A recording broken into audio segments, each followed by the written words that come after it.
मम ज्ञानतिमिरन्धस्य ज्ञानाञ्जनशलाकया चक्षुरुन्मिलितं येन तस्मै श्रीगुरुवे नमः। श्रीचैतन्यमनोभीष्टं स्थापितं येन भूतले स्वयं रूपः कदा मह्यं ददाति स्वपदान्तिकं। वन्देऽहं श्रीगुरो श्रीयुतापदकमलं श्रीगुरून् वैष्णवांश्च श्रीरूपं साग्रजातां सहगना रघुनाथान्वितं तं सजीवं साद्वैतं सावधूतं परिजनसहितं कृष्णचैतन्यदेवं श्रीराधाकृष्णपादान् सहगना ललिता श्रीविशाखान्वितांश्च नमः ॐ विष्णुपादाय कृष्णप्रेष्ठाय भूतले श्रीमते भक्तिवेदान्तस्वामिनिति नामिने। नमस्ते सारस्वते देवे गौरवाणी प्रचारिणे निर्विशेषशून्यवादे पाश्चात्यदेशतारिणे। नमो महावदन्याय कृष्णप्रेमप्रदायते कृष्णाय कृष्णचैतन्य नाम्ने गौरतिसे नमः। हे कृष्ण करुणा सिन्धु दीनबन्धु जगत्पते गोपेश गोपिकान्त राधाकान्त नमोस्तुते। तप्तकाञ्चन गौराङ्गी राधे वृन्दावनेश्वरी वृषभानुसुते देवी प्रणमामि हरिप्रिये। नीलाचल निवासाय नित्याय परमात्मने बलभद्र सुभद्राभ्यां जगन्नाथाय ते नमः। वाञ्छाकल्पतरुभ्यश्च कृपा सिन्धुभ्य एव च पतितानां पावनेभ्यो वैष्णवेभ्यो नमो नमः। जय श्री कृष्ण चैतन्य प्रभु नित्यानंद श्री अद्वैत गदाधर श्रीवासादि गौर भक्तवृंद। हरे कृष्णा कृष्णा कृष्णा हरे हरे हरे राम राम राम हरे हरे। हरे कृष्णा कृष्णा कृष्णा हरे हरे हरे राम राम राम हरे हरे। हरे कृष्णा कृष्णा कृष्णा हरे हरे हरे राम राम राम हरे हरे। हरे कृष्णा। तो आप सभी का स्वागत है गीता रहस्यम के 8वें सेशन में 9वें सेशन में 9वें अध्याय मोस्ट कॉन्फिडेंशियल नॉलेज परम गुह्य ज्ञान जिसको हिंदी में बोला गया है। तो हम लोग पिछले क्लास में चैप्टर नंबर 8 डिस्कस किए थे। आज हम लोग चैप्टर नंबर 9 पर चलेंगे। So let's go to the chapter number 9 please. So chapter number 9 परम गुह्य ज्ञान, इसको फिर 4 भागों में डिवाइड किया गया है। King formula KING। Just as a pearl is hidden in a shell, the essence of Bhagavad Gita is hidden in the middle of Krishna Arjuna conversation. In this chapter, Krishna outlines the most secret of all secrets. तो जो परम गुह्य ज्ञान, chapter का नाम ही, अध्याय का नाम ही है परम गुह्य ज्ञान, मतलब कि सबसे जो इम्पोर्टेंट नॉलेज है वो इस चैप्टर में दिया गया है और सबसे बीच का अध्याय है। पूरे भगवत गीता में 18 अध्याय हैं, तो अगर सबसे बीच का जो चैप्टर देखा जाए तो वो है चैप्टर नंबर 9 और चैप्टर नंबर 10। और उसमें से भी चैप्टर नंबर 9 में सबसे महत्वपूर्ण ज्ञान दिया गया है जिसके बारे में हम लोग चर्चा करने जा रहे हैं। इसीलिए इस अध्याय का नाम भी है परम गुह्य ज्ञान। Okay, let's go ahead. Today's class summary is like that. So king, K for knowledge, I for inconvenience, N for non-worship, and G for glories of bhakti. Knowledge के बारे में चर्चा किया गया है श्लोक संख्या 1 से 3 में। इनकंसीफेबल रिलेशनशिप के बारे में चर्चा किया गया है श्लोक नंबर 4 से 10। नॉन वर्शिपर्स, उनके विषय में चर्चा है 11 से 25 नंबर श्लोक में। और लास्ट में भक्ति की क्या विशेषता है इसके बारे में बताया गया है 26 नंबर श्लोक से लेकर के 34 नंबर श्लोक तक। तो हम लोग स्टार्ट करते हैं फर्स्ट लेसन किंग से। Let's go ahead. First lesson is king, verse number 1 to 3। Go ahead. तो पहले श्लोक में जानने से पहले most confidential knowledge chapter number 9 का नाम रखा गया है, ऐसा क्यों? और इसके पहले जो चैप्टर्स था उसमें क्या बताया गया, थोड़ा उसका समरी हम लोग देखते हैं। सो confidentiality of knowledge in Bhagavad Gita, कौन कितना गुह्य है, कौन सा चैप्टर, वो यहाँ पर बताया गया। चैप्टर नंबर 2 to 6 इसमें क्या बताया गया? Knowledge of matter and spirit, that is confidential, गुह्य है वो। आत्मा और पदार्थ का ज्ञान। चैप्टर नंबर 7 और 8 में नॉलेज ऑफ भक्ति, मोर कॉन्फिडेंशियल, भक्ति के बारे में बताया गया है। चैप्टर 7 और 8 में भक्ति योग शुरू होता है चैप्टर नंबर 7 से, तो ये मोर कॉन्फिडेंशियल है, गुह्यतर। और चैप्टर 9 में 9वें अध्याय में केवल भक्ति, टॉप मोस्ट परफॉर्मेंस ऑफ भक्ति, इसके बारे में बताया गया, इसलिए इसको मोस्ट कॉन्फिडेंशियल, गुह्यतम ज्ञान कहा गया है। साथ ही साथ इसमें भगवान के अलग अलग ऐश्वर्य और उनके शुद्ध भक्तों के गुणों के बारे में भी चर्चा किया गया है। तो इस तरह से 9वां अध्याय जो है वो गुह्यतम है, जिसके विषय में हम लोग आगे चर्चा करेंगे। Let's go ahead. तो हम लोगों ने दूसरे अध्याय में, 2 से लेकर 6 अध्याय में आत्मा का ज्ञान के बारे में ज्ञान मिला हमको, जो कॉन्फिडेंशियल है।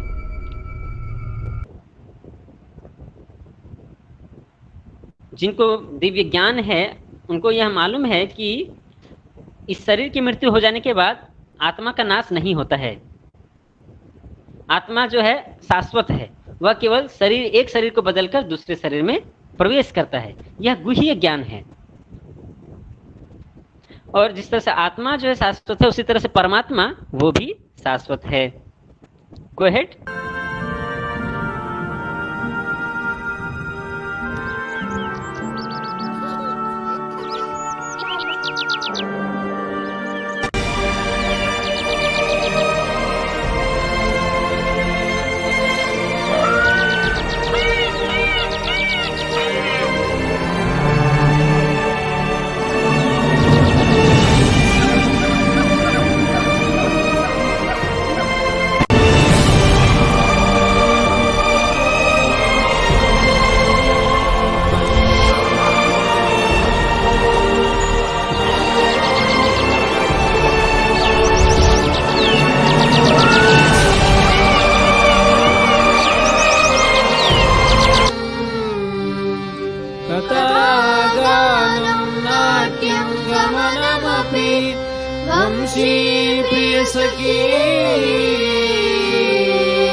इस तरह से हम देखते हैं कि जो मोस्ट कॉन्फिडेंशियल नॉलेज है वो भगवान श्री कृष्ण के बारे में ज्ञान और उनकी लीलाओं का ज्ञान, उनका जन्म, उनके कर्म जो है सभी दिव्य हैं। कैसे वो जन्म लेते हैं इस धरती पर, कैसे वो बचपन में सुंदर लीलाएं करते हैं, बहुत सारे असुरों का वध करते हैं, कंस का वध करते हैं, गोपियों के साथ रास नृत्य करते हैं, फिर कुरुक्षेत्र की लड़ाई होती है, द्वारिका का निर्माण करते हैं, और कैसे अपने वृंदावन वासियों को हमेशा प्रेम से ओतप्रोत करके रखते हैं। और यह जो आध्यात्मिक जगत का झलक है, यह जो शुद्ध भक्ति का मार्ग है, इसके विषय में 9वें अध्याय में बताया गया है, जो मोस्ट कॉन्फिडेंशियल नॉलेज है। तो उसी के विषय में आज हम लोग चर्चा करेंगे, भगवान और भगवान की भक्ति के विषय में। Okay, go ahead. तो हम लोग श्लोक संख्या 1 से शुरू करते हैं।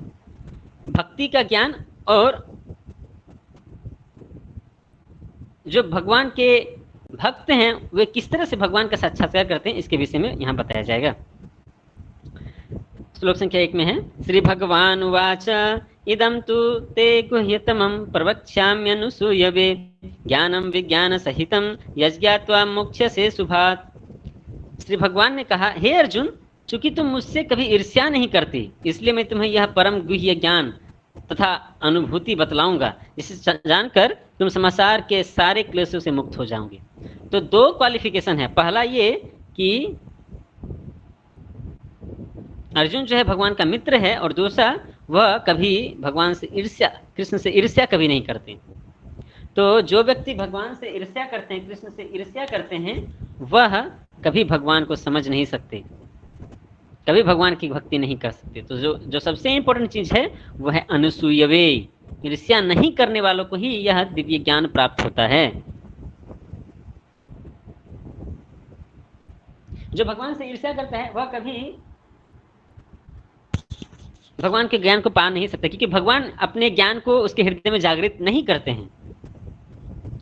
तो इसलिए जरूरी है कि अर्जुन का जैसा संबंध था कृष्ण के साथ, मैत्री का संबंध, भगवान के साथ ईर्ष्या न करना, यह बहुत जरूरी है। Okay, go ahead.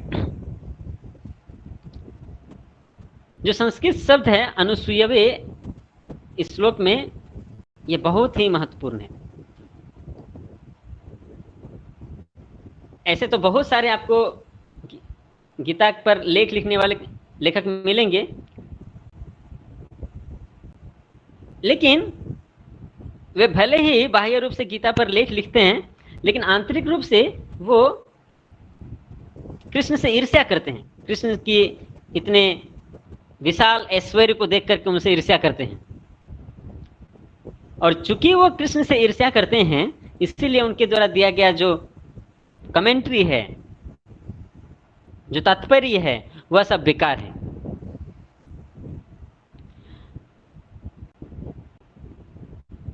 भगवान के भक्तों के द्वारा जो गीता पर टिप्पणी की जाती है, वही सबसे अधिक बोनाफाइड है।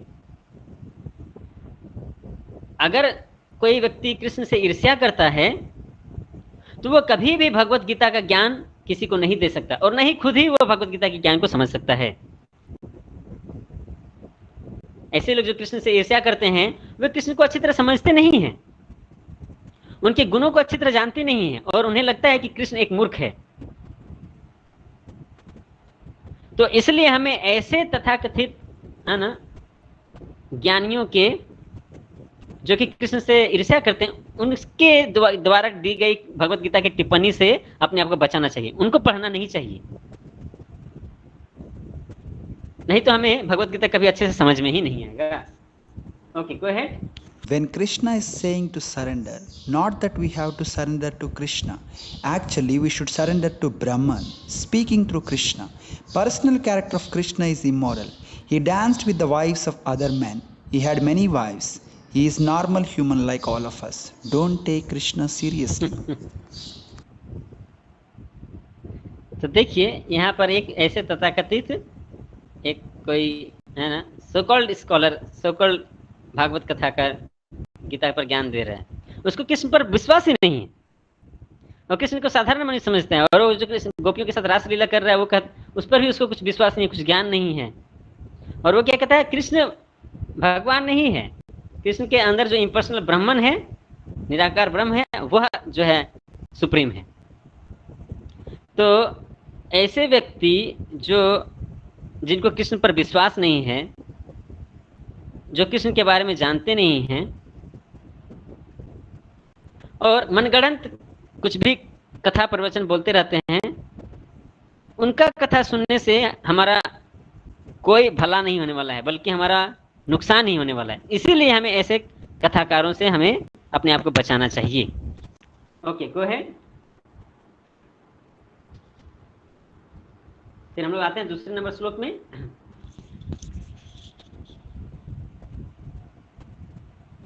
अब वो भगवान श्री कृष्ण जो गुह्यतम ज्ञान अर्जुन को देने जा रहे हैं, उसके बारे में थोड़ा सा बताते हैं।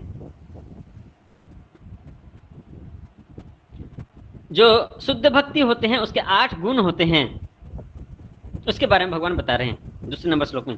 राज विद्या राजगुह्यम पवित्रम इदम उत्तमम प्रत्यक्षावगमम धर्म्यम सुसुखम कर्तुम अव्ययम। यह बहुत ही फेमस श्लोक है भगवत गीता का। इसका ट्रांसलेशन इस तरह से है, यह ज्ञान सभी विद्याओं का राजा है। कौन सा ज्ञान? जो अभी बोलने वाले हैं भगवान श्री कृष्ण, गुह्यतम ज्ञान। यह ज्ञान सभी विद्याओं का राजा है, जो समस्त रहस्यों में सर्वाधिक गोपनीय है। यह परम शुद्ध है, और चूंकि यह आत्मा का प्रत्यक्ष अनुभूति कराने वाला है, अतः यह धर्म का सिद्धांत है। यह अविनाशी है और अत्यंत सुखपूर्वक संपन्न किया जाता है। तो इस तरह से इस गुह्यतम ज्ञान के विशेषताओं के बारे में यह बता रहे हैं। नंबर 1, यह राजा सभी विद्याओं का राजा है। नंबर 2, यह सभी रहस्यों में सर्वाधिक गोपनीय है। नंबर 3, यह परम शुद्ध है। नंबर 4, चूंकि यह आत्मा की प्रत्यक्ष अनुभूति कराता है, अतः यह धर्म का सिद्धांत है। यह 6 हो गया। नंबर 7, यह अविनाशी है। और नंबर 8, यह सुखपूर्वक संपन्न किया जा सकता है। तो भक्ति योग को सुखपूर्वक हम लोग संपन्न कर सकते हैं। तो भक्ति इतना आनंदमय है, किंतु जिनके हृदय में विश्वास नहीं है, बल्कि भगवान के प्रति ईर्ष्या भाव है, वो भक्ति नहीं कर सकता, और इसलिए वो जीवन के अंतिम उद्देश्य को भी प्राप्त नहीं कर सकते, क्योंकि वे कृष्ण से ईर्ष्या करते हैं और उनके हृदय में श्रद्धा नहीं है। इसीलिए तो ऐसे लोगों से हमें भी अपने आप को बचाना चाहिए, उनसे गीता का ज्ञान लेने की आवश्यकता नहीं है। अगर कोई शुद्ध भक्त के विषय में हम जानना चाहेंगे तो हमें नारद मुनि से उनका के विषय में जानना चाहिए कि वो कैसे भगवान पर श्रद्धा रख के उनकी भक्ति करते हैं तो एक शुद्ध भक्त बनते हैं। तो नारद मुनि अपने पूर्व जन्म के विषय में बताते हैं कि वो कैसे भक्त बने। Go ahead. हाउ नारद मुनि became a great Krishna conscious devotee, वो कैसे एक कृष्ण भक्त बने तो उनके पूर्व जन्म के विषय में वो स्वयं बताते हैं। नारद मुनि बताते हैं कि मैं एक मेड सर्वेंट, दासी के पुत्र के रूप में जन्म लिया। अपने पिछले जन्म के बारे में बता रहे हो। उस समय उनके गांव में सावन के महीने में, यानी कि बारिश के मौसम में कुछ बहुत ही बड़े वैष्णव पधारे उनके घर में। तो यह चतुर्मास का समय था जिसमें 4 महीने के लिए जो साधु महात्मा होते हैं वे कहीं दूसरी ओर भ्रमण नहीं करते, एक ही जगह निवास करते हैं। तो इस 4 मास में, चतुर्मास के दौरान, बारिश के समय में, ये वैष्णव उस दासी के घर में रुके। उस बच्चे की माँ जो थी इस 4 महीने में अच्छी तरह से उनकी जरूरतों का ध्यान रखती थी, उन वैष्णवों का भोजन देती थी और उनकी पर्सनल सेवाएं करती थी। जब वो दासी सेवा करती थी, यानी कि नारद मुनि पिछले जन्म में उनकी माँ जब सेवा करती थी, उसको भी, नारद मुनि को भी, उस बच्चे को भी उनकी सेवा करने का मौका मिला माँ के साथ साथ। और इस तरह से वे जो वैष्णव थे वो उस बच्चे को भी आशीर्वाद दिए और अपनी कृपा प्रदान किए। Go ahead. एक बार की बात है कि जब वो वैष्णव भोजन ग्रहण कर रहे थे तो उन वैष्णवों के द्वारा जो बचा हुआ उच्छिष्ट था उसको वो बच्चा खा लेता है उनके परमिशन से। और जो महान संतों का जो उच्छिष्ट होता है उसमें बहुत ही अधिक शक्ति होता है। जैसे भगवान का प्रसाद जो होता है इसको महाप्रसाद कहते हैं, उसको खाने से हमारा शरीर का शुद्धिकरण होता है, मन और आत्मा का शुद्धिकरण होता है। उसी तरह से भगवान के परम भक्तों के द्वारा जो उच्छिष्ट होता है उसको महाप्रसाद कहा जाता है और उसमें भी बहुत शक्ति होती है। और इस महाप्रसाद को ग्रहण करने से उस छोटे बच्चे के जितने भी पाप थे वह सब नष्ट हो जाते हैं। और इस तरह से उन साधुओं के संग में यह बालक निरंतर कृष्ण कथा सुनता है, कृष्ण की लीलाओं का रस आस्वादन करता है और धीरे धीरे उस बच्चे के हृदय में उस कृष्ण की लीलाओं के प्रति जो आकर्षण है वो बढ़ता चला जाता है और इस तरह से उसका आध्यात्मिक उन्नति होता है। तब वह बालक को यह साक्षात्कार होता है कि वह यह शरीर नहीं है, वह आत्मा है। वह यह स्थूल शरीर नहीं है और सूक्ष्म शरीर भी नहीं। स्थूल शरीर जो 5 तत्वों का बना है, क्षिति जल पावक गगन समीर, earth water fire air ether, और सूक्ष्म शरीर जो मन बुद्धि और अहंकार, mind intelligence and false ego, मैं इन सबसे परे हूं, यह उसको समझ में आता है। वह बालक उन शुद्ध भक्तों को बहुत प्रेम करता था और वो शुद्ध भक्त, वो वैष्णव जो भी आदेश दिए इस बालक को, वो उन आदेशों का बहुत ही कड़ाई से पालन करता था, उनके द्वारा दिए गए उपदेशों का पालन करता था वो। और इस तरह से वह भी भक्ति करने लगा। Go ahead. जब वो वैष्णव 4 महीने के बाद उनके घर से जाने वाले थे तब वे वैष्णव उस छोटे से बच्चे को भक्ति योग के बारे में बताते हैं और किस तरह से सभी चीजों को भगवान की सेवा में लगाया जा सकता है, वो कला उनको बताते हैं। भक्ति योग एक ऐसा योग है जिसमें सभी भौतिक चीजों को भगवान की सेवा में लगाया जा सकता है। इसको कहा जाता है युक्त वैराग्य। तो यह ज्ञान या भक्ति योग का ज्ञान वे वैष्णव इस छोटे से बच्चे को देते हैं। और कैसे ये भक्ति करके भगवान के धाम में पुनः वापस जाना है, यह सारा चीज उनको बताते हैं। जाते जाते उन्हें ये बताते हैं कि जीवन का अंतिम उद्देश्य जो है भगवान के धाम में जाना है। और इस तरह से वे चले जाते हैं। इधर कुछ समय के बाद उसकी जो माँ थी, उस बच्चे की माँ, ऐसा शास्त्र में बताया जाता है कि उसको सांप डस लेता है। चाहे वो कुछ भी कारण रहा हो, उसकी माँ चल बसती है, तो वह बच्चा अकेला हो जाता है। तब जब माँ का जिम्मेदारी उसके जीवन में नहीं रहा, तो तुरंत वो घर छोड़ करके हिमालय की तरफ प्रस्थान करना चालू करता है, उत्तर की दिशा में, है ना, भगवान की भक्ति करने के लिए, आत्म साक्षात्कार के लिए। चलते चलते चलते बहुत दूर तक जाता है। वो चलने के कारण बहुत थक जाता है, बहुत प्यासा हो जाता है वो। तो एक जलाशय में वह पानी पीता है और नहा करके परमात्मा के ऊपर ध्यान करना शुरू करता है। जैसे ही वह अपने मन में भगवान के चरण कमलों का स्मरण करते हुए ध्यान करता है,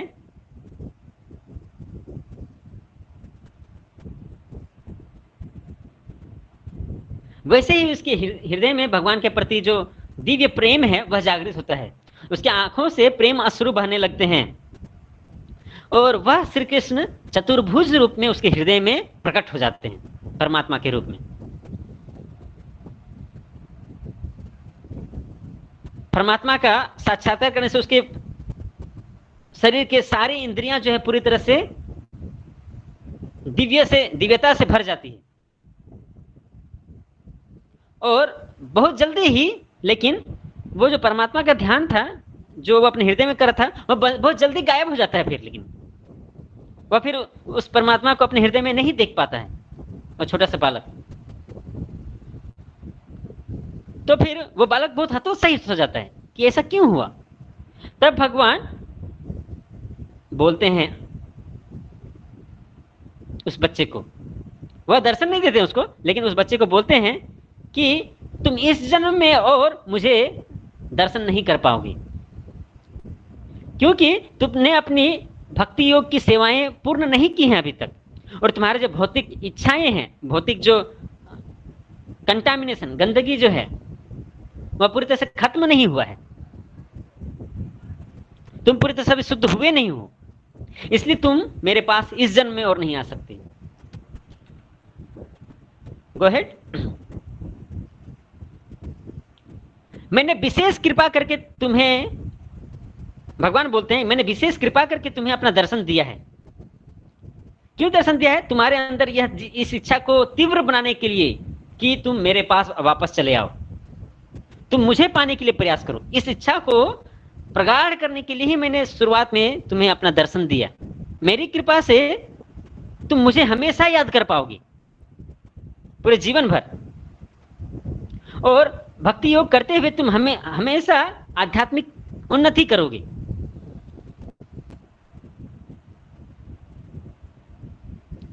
चाहे इस सृष्टि का, इस जगत का सृष्टि हो या प्रलय हो, तुम लेकिन हमेशा मुझे याद कर पाओगे। यह आशीर्वाद भगवान देते हैं उसको। Go ahead. और साथ ही साथ ये भी बताते हैं कि इस जन्म के बाद जब तुम इस शरीर को छोड़ोगे, भौतिक शरीर को, तो अगले जन्म में एक सिद्ध पुरुष के रूप में उभर कर आओगे। अगला जन्म में तुम्हारा शरीर पूरी तरह से आध्यात्मिक होगा, तुम्हें और भौतिक जन्म नहीं लेना पड़ेगा। इस तरह से भगवान का आशीर्वाद पाने पर वह बालक, वह भक्ति योग जारी रखा, पूरी तरह से मन में भगवान श्री कृष्ण को धारण किए हुए, हृदय में पूरे भगवान श्री कृष्ण को धारण किए हुए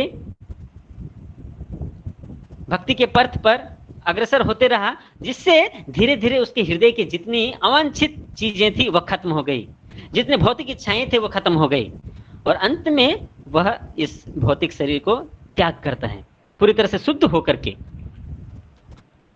Go ahead। और क्या होता है, जैसे ही वह आत्मा पुराने शरीर को छोड़ता है, वैसे ही उस बालक को अगले जन्म में नारद मुनि का शरीर मिलता है। नारद मुनि का शरीर जो है पूरी तरह आध्यात्मिक है, सच्चित आनंद है, हमारे जैसा भौतिक नहीं है, जड़ वस्तु से नहीं बना हुआ है वो। तो उस आत्मा को अगले जन्म में नारद मुनि का शरीर मिलता है, आध्यात्मिक शरीर मिलता है। नारद मुनि को इतनी शक्ति है, आध्यात्मिक शक्ति है, कि वो पूरे सृष्टि में, चाहे वो भौतिक जगत हो या आध्यात्मिक जगत हो, कहीं भी जा सकते हो, और वो हमें अपने बिना से हमेशा भगवान का गुणगान करते रहते हैं। तो ऐसे परम भक्त हैं नारद मुनि भगवान के। इस तरह से नारद मुनि का यह इतिहास है पिछले जन्म का, कि एक साधारण बालक कैसे महापुरुषों का सेवा करके, परम वैष्णवों का सेवा करके अगले जन्म में इतना महान भक्त बनता है भगवान कृष्ण का।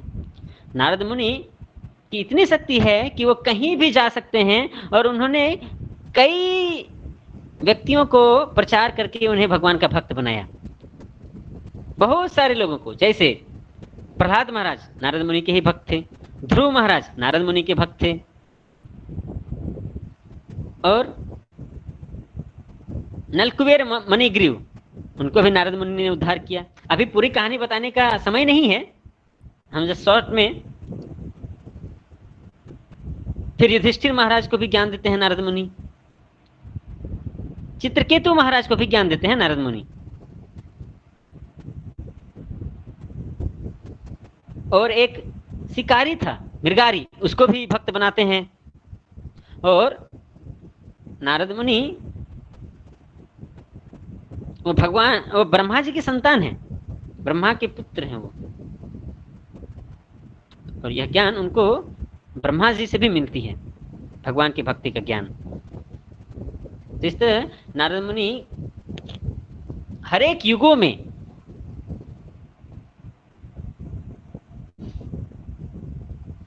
लोगों को भक्त बनाते हैं और उनका उद्धार करते हैं। Okay, go ahead.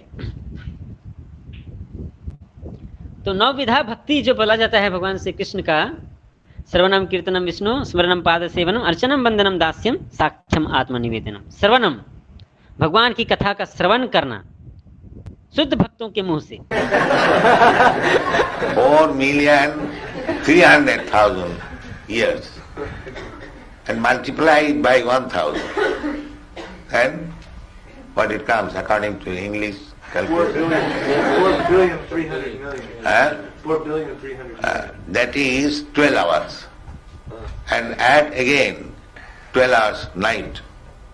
Then 8,600,000,000. So Krishna comes after this period. तो इस तरह से भगवान की कथा का श्रवण करना यह भक्ति का एक अंग है।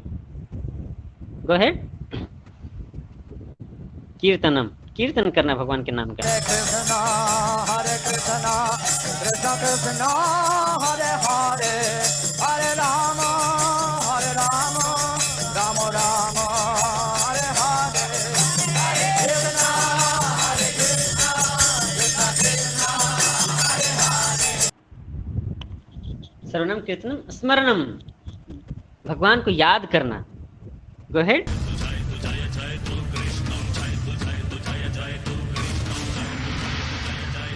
ऐसे ध्यान के द्वारा भगवान के स्वरूप का याद करना, स्मरण करना।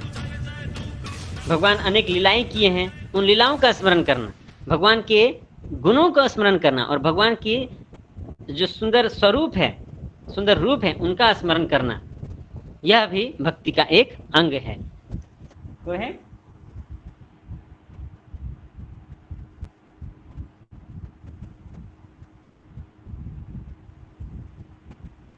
नेक्स्ट इज पाद सेवनम, भगवान के पैरों की सेवा करना। जैसे लक्ष्मी जी जो है वो विष्णु के चरणों को दबाती है। श्रवणम कीर्तनम विष्णु स्मरणम पाद सेवनम, यह भी भक्ति, नवविधा भक्ति का एक अंग है।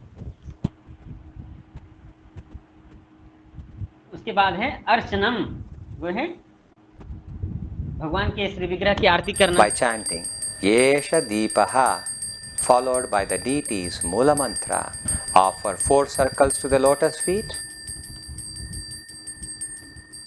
2 circles to the navel, and 3 circles to the lotus face of the deity. Then offer the Deepa gracefully in 7 circles. तो इस तरह से भगवान के विग्रह की अर्चन करना, विग्रह की सेवा करना, आरती करना। वंदनम, भगवान को प्रार्थना He's करना। always meek and mild, with a warm and friendly smile, so simple in his living, singing all the while, he sings out Krishna's name. तो इस तरह से भगवान को प्रार्थना करना, भगवान को नमन करना, यह भी एक अंग है।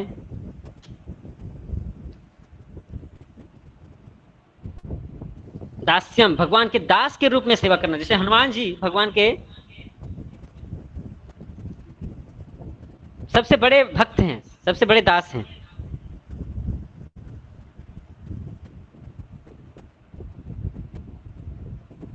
वो भगवान की आज्ञा के पालन करने के लिए समुद्र पर भी पुल बना देते हैं।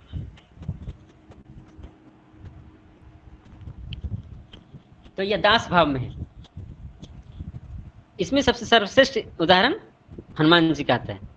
फिर साख्य रस है, उसमें अर्जुन आते हैं जो कृष्ण के मित्र हैं। आत्मनिवेदन, पूर्ण समर्पण करना, उसमें बलि महाराज का उदाहरण आता है। जो वामन देव जब 3 पग भूमि मांगने के लिए आए, तो पहले पग में तो पूरा धरती नाप लिया, दूसरे पग में पूरा आसमान माप लिया, तीसरा पग कहाँ रखे, तो बलि महाराज अपना सिर पर रखने के लिए कहते हैं, वो अपने सर्वस्व को समर्पित कर देते हैं। तो इस तरह से नवविधा भक्ति है। श्रवणम कीर्तनम विष्णु स्मरणम पाद सेवनम अर्चनम वंदनम दास्यम साख्यम आत्मा निवेदनम। तो यह जो भक्ति मार्ग है वह परम गुह्य है, सरल है और सुखपूर्वक इसको संपन्न किया जा सकता है। और उसके जो 9 अंग हैं उसके बारे में यहाँ चर्चा किया गया है।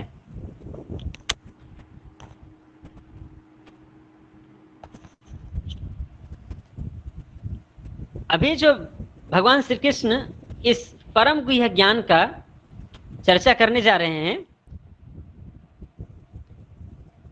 उसकी विशेषता बता रहे हैं भगवान, उसका गुणगान कर रहे हैं। श्लोक संख्या 3 में बताया गया है, अश्रद्धान पुरुषा धर्मस्यास्य परंतप अप्राप्य माम निवर्तन्ते मृत्यु संसार वर्तमनि। हे परंतप, जो लोग भक्ति में श्रद्धा नहीं रखते वे मुझे प्राप्त नहीं कर सकते, अतः वे इस भौतिक जगत में जन्म मृत्यु के मार्ग पर वापस आते रहते हैं। तो भगवान श्री कृष्ण बता रहे हैं कि जो भक्ति में श्रद्धा नहीं करते हैं वे कभी कृष्ण को पा नहीं सकते, और साथ ही साथ वे मृत्यु के पश्चात भगवत धाम में नहीं जाएंगे, उन्हें जन्म मृत्यु के चक्र में इसी भौतिक जगत में फंसे रहना पड़ेगा। तो इस तरह से श्लोक संख्या 1 से 3 में परम गुह्य ज्ञान के विषय में, उनके गुणों के बारे में, उनके महत्व के बारे में भगवान श्री कृष्ण अर्जुन को बताते हैं। नेक्स्ट हम लोग आगे बढ़ते हैं। दूसरा लेसन जो है आई फॉर इनकंसीवेबल रिलेशनशिप, भगवान का उनके भक्तों के साथ जो संबंध होता है उसके बारे में यहाँ चर्चा किया गया है। परमात्मा का आत्मा के साथ क्या संबंध है, जो एक्चुअल संबंध है, उसके बारे में यहाँ पर भगवान श्री कृष्ण चर्चा करते हैं। तो सबसे पहले श्लोक संख्या 4 में, और कृष्ण सभी चीजों में है, इसका वर्णन श्लोक संख्या 4 में बताया गया है। मया तत इदं सर्वं जगत अव्यक्त मूर्तिना मत स्थाने सर्वभूतानि न चाहम ते स्वस्थितः। यह संपूर्ण जगत मेरे अव्यक्त रूप द्वारा व्याप्त है, समस्त जीव मुझ में हैं किंतु मैं उनमें नहीं हूं। यह जो पूरा जगत है वह किसमें है, वह भगवान के विराट रूप में है। सभी जीव भगवान में समाये हुए हैं, लेकिन भगवान किसी के अधीन नहीं है, इसको समझना बहुत जरूरी है।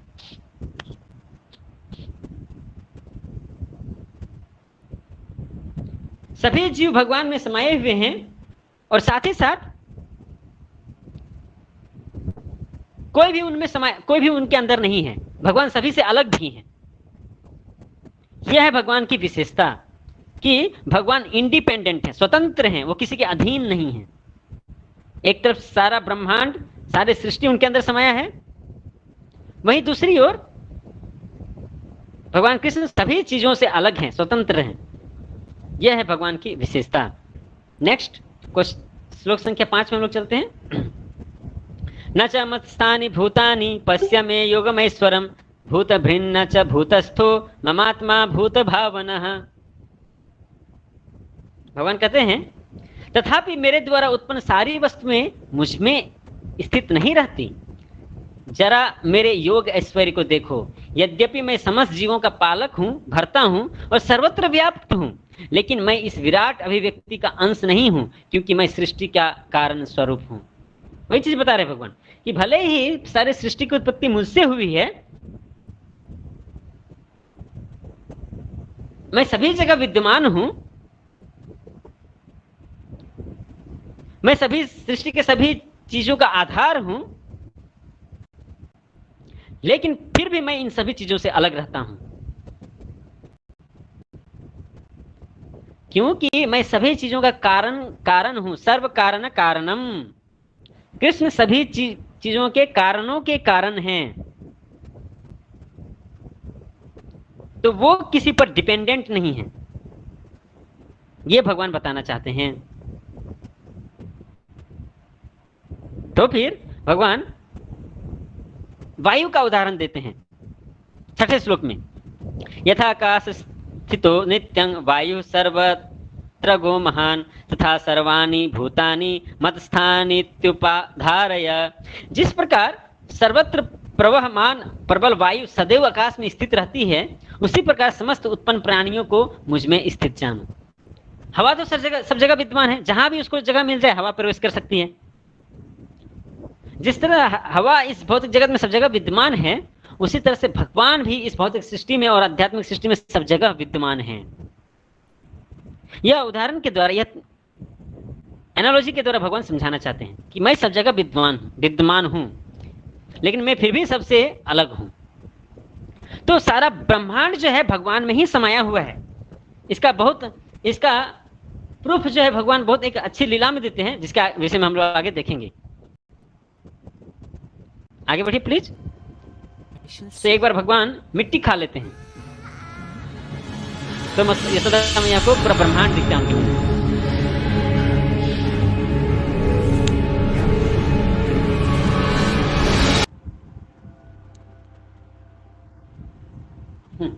तो पूरे ब्रह्मांड को, पूरी सृष्टि को उस छोटे से बच्चे के मुंह में देख करके वो चकित हो जाती है, वो मुरझा जाती है। लेकिन सच्चाई तो यही है, वो सबसे बड़े भगवान हैं और सारी सृष्टि उनके अंदर ही समाई हुई है। कृष्ण की महानता के विषय में भी बताया गया, कृष्ण कितने महान हैं। गो अहेड।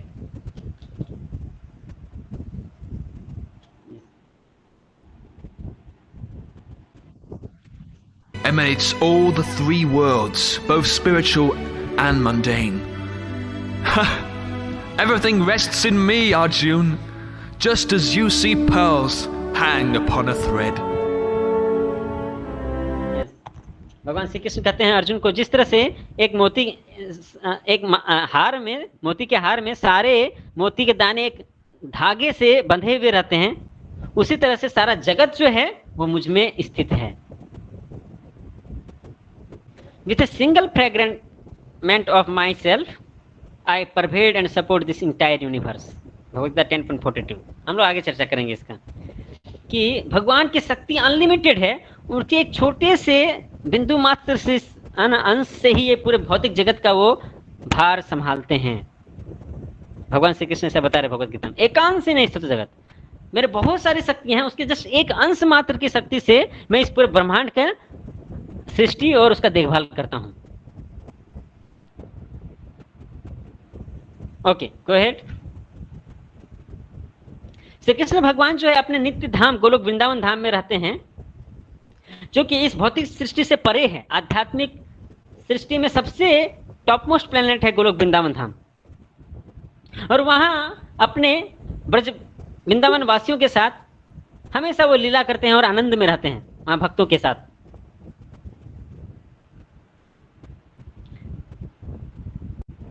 तो वह कृष्ण जो है इस भौतिक सृष्टि से परे हैं।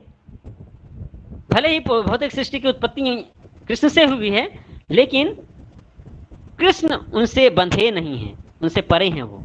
वह अपने नित्य शाश्वत गोलोक वृंदावन धाम में आनंद करते हैं अपने भक्तों के साथ। Okay, now let's go ahead.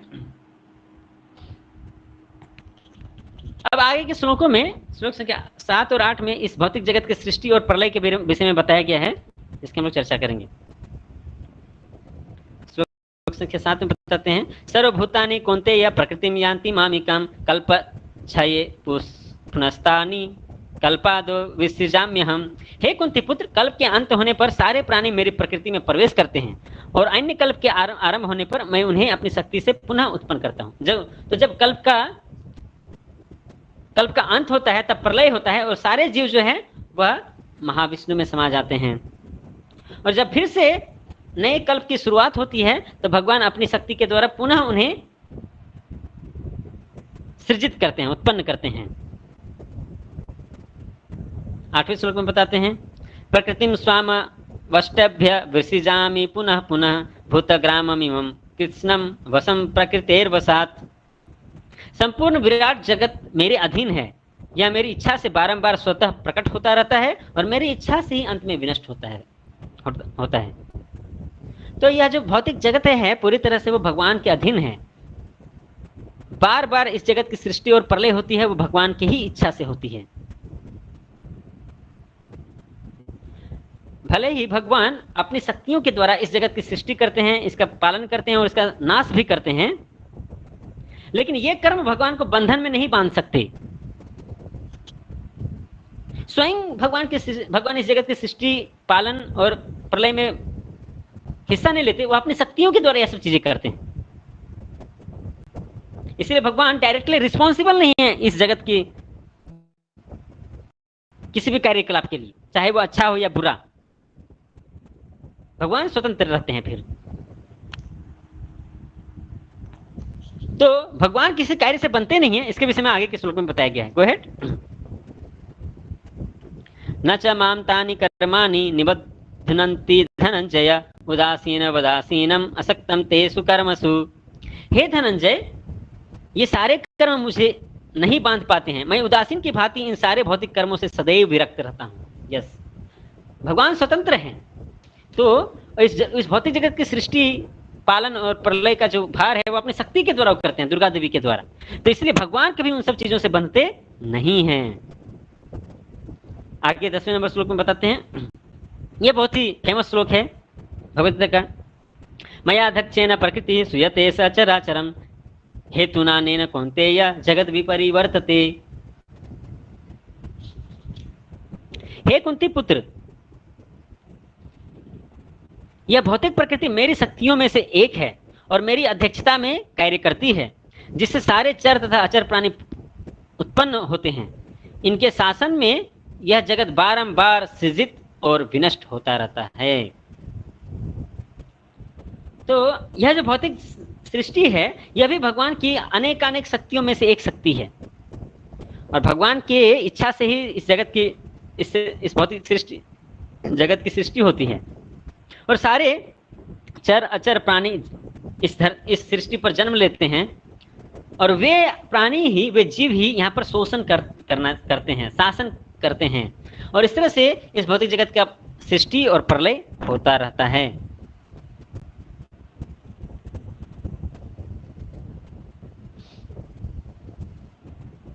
तो देखिए, भगवान श्री कृष्ण जो हैं वह तीनों पुरुष, महाविष्णु, गर्भोदक्षयी विष्णु और क्षीरोदक्षयी विष्णु, उसके स्रोत हैं भगवान श्री कृष्ण। उनकी शक्ति के द्वारा ही इस भौतिक जगत का सृष्टि, पालन और संहार होता है। लेकिन फिर भी वो कृष्ण, विडंबना की बात यह कि फिर भी जब वो कृष्ण इस धरती पर प्रकट होते हैं वासुदेव, देवकी और वासुदेव के पुत्र के रूप में, तो कुछ लोग उनको समझ नहीं पाते हैं और उनको एक साधारण मनुष्य समझते हैं, या फिर वो परम सत्य जो निराकार ब्रह्म है उसका एक अवतार मानते हैं। तो यह कितना बड़ा मिसअंडरस्टैंडिंग है लोगों के मन में।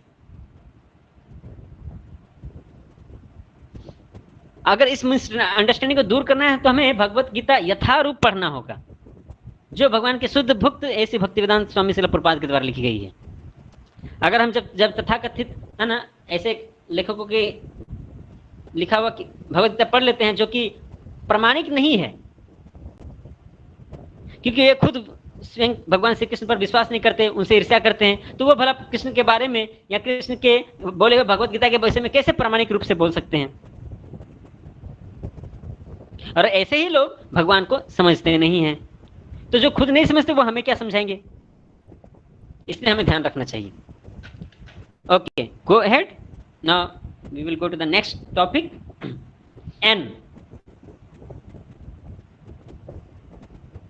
एन फॉर नॉन वर्शिपर्स, जो भगवान की पूजा नहीं करते, श्री कृष्ण की पूजा नहीं करते बल्कि देवी देवताओं की पूजा करते हैं, उनके विषय में यहाँ चर्चा की गई है श्लोक संख्या 11 से लेकर के 25 तक में। Okay, go ahead. तो यह बहुत ही महत्वपूर्ण विषय है आज की कक्षा का कि अलग अलग तरह की पूजा पाठ जो देवी देवताओं की होती है,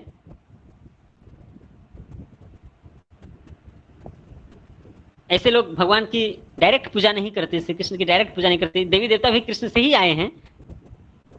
तो इन सब के विषय में आगे के श्लोकों में बताया गया है।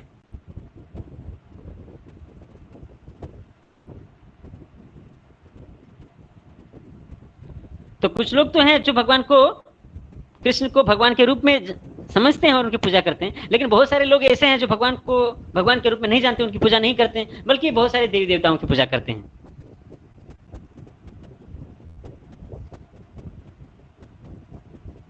तो जो मायावादी होते हैं उसमें सबसे पहले मायावादियों के बारे में बताया गया है कि कृष्ण को वो साधारण मनुष्य समझते हैं, वो श्लोक संख्या 11 में बताया गया है। अवजानन्ति मामूढ़ा मानुषिं तमाश्रितं परम भावम जानन्तो मम भूतम महेश्वरम।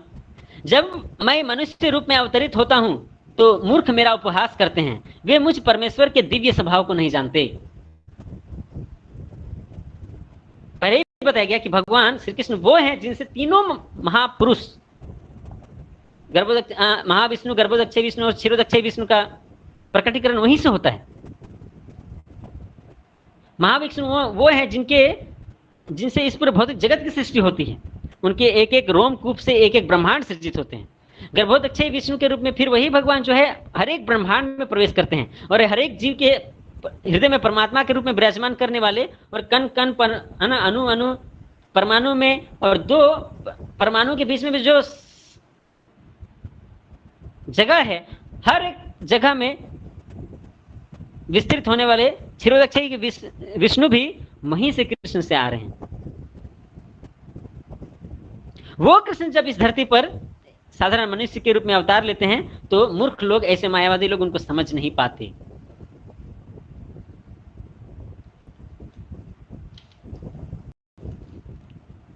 फिर आगे, तो ऐसे जो मूर्ख व्यक्ति हैं उनका क्या दुर्भाग्य है उसके विषय में भगवान श्री कृष्ण 12वें नंबर श्लोक में बोलते हैं। मोघासा मोघ कर्मानो मोघ ज्ञान विचेतसः राक्षसीम आसुरीम चैव प्रकृतिम मोहिनीं श्रिताः। जो लोग इस प्रकार मोहग्रस्त होते हैं वे आसुरी तथा नास्तिक विचारों के प्रति आकृष्ट रहते हैं। इस मोहग्रस्त अवस्था में उनकी मुक्ति आशा, उनके सकाम कर्म तथा ज्ञान का अनुशीलन सभी निष्फल हो जाते हैं। तो देखिए, जो ऐसे मूर्ख व्यक्ति होते हैं जो मोह में फंसे हुए हैं और वो आसुरी स्वभाव वाले होते हैं, नास्तिक विचारधारा वाले होते हैं, भगवान पर विश्वास ही नहीं करते, तो ऐसे मोहग्रस्त अवस्था में उनकी जो भी इच्छाएं होती है, चाहे वो मुक्ति की इच्छा हो, चाहे वो सकाम कर्म करते हो कर्मकांड के द्वारा स्वर्ग में जाने के लिए, या चाहे वो ज्ञान का अनुशीलन करके निराकार ब्रह्म की उपासना करना चाहते हो, उनका सारा जो प्रयास है वो विफल हो जाता है अंत में। तो इस तरह से उनका जो प्रयास है, सारे प्रयास विफल हो जाते हैं। Okay, go ahead. वहीं दूसरी ओर जो भगवान के परम भक्त होते हैं उनके विषय में भी भगवान श्री कृष्ण बता रहे हैं आगे के श्लोकों में कि जो भगवान के शुद्ध भक्त होते हैं वो अनन्य भक्ति के द्वारा, शुद्ध भक्ति के द्वारा कैसे भगवान को प्राप्त करते हैं और कैसे भगवान की सेवा करते हैं, इसकी चर्चा की गई है। तो श्लोक संख्या 13 में बताते हैं भगवान श्री कृष्ण, महात्मानस्तु मां पार्थ देवीं प्रकृतिमाश्रिता भजन्ति अनन्य मनसो ज्ञात्वा भूतादिम अव्ययम। यह भी बहुत ही फेमस श्लोक है भगवत गीता का। इसमें भगवान कहते हैं, हे पार्थ, मोह मुक्त महात्मा जन देवी प्रकृति के संरक्षण में रहते हैं। वे पूर्णतः भक्ति में निमग्न रहते हैं क्योंकि वे मुझे आदि तथा अविनाशी भगवान के रूप में जानते हैं। तो एक तो है मोहग्रस्त मायावादी व्यक्ति जिसको भगवान का सत्य का ज्ञान नहीं है, वहीं दूसरे ओर ऐसे महात्मा लोग होते हैं जो भगवान के देवी प्रकृति के अधीन होते हैं। जो मोहग्रस्त व्यक्ति है वो भगवान की महामाया शक्ति के अधीन होते हैं, लेकिन जो भगवान के शुद्ध भक्त होते हैं, महात्मा जन होते हैं, वो भगवान की देवी प्रकृति या योग माया शक्ति के अधीन रहते हैं, संरक्षण में रहते हैं। वह पूर्णतः भक्ति में मग्न रहते हैं और वो भगवान कृष्ण के सत्यता को जानते हैं कि वही आदि हैं और अविनाशी हैं।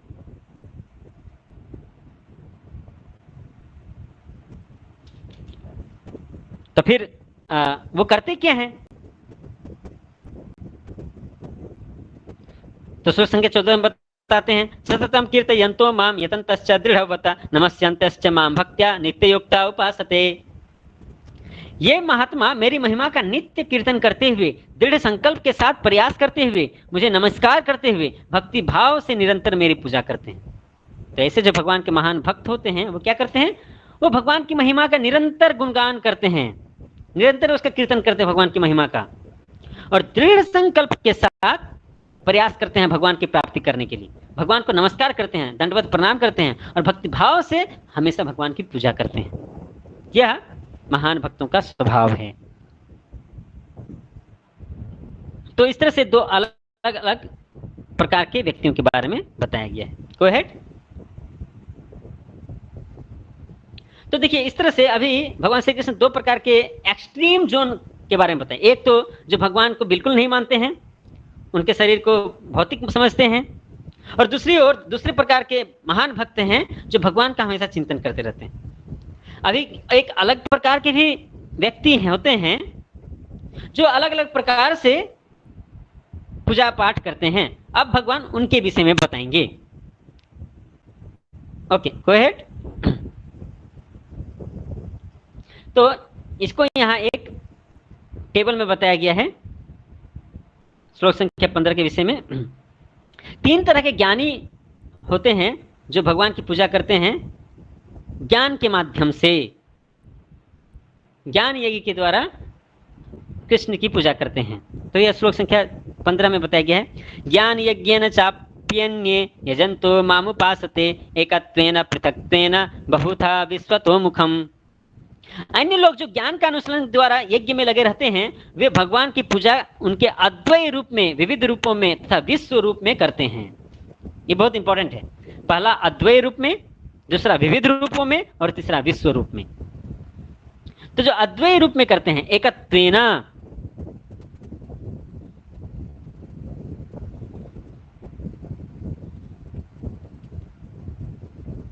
वो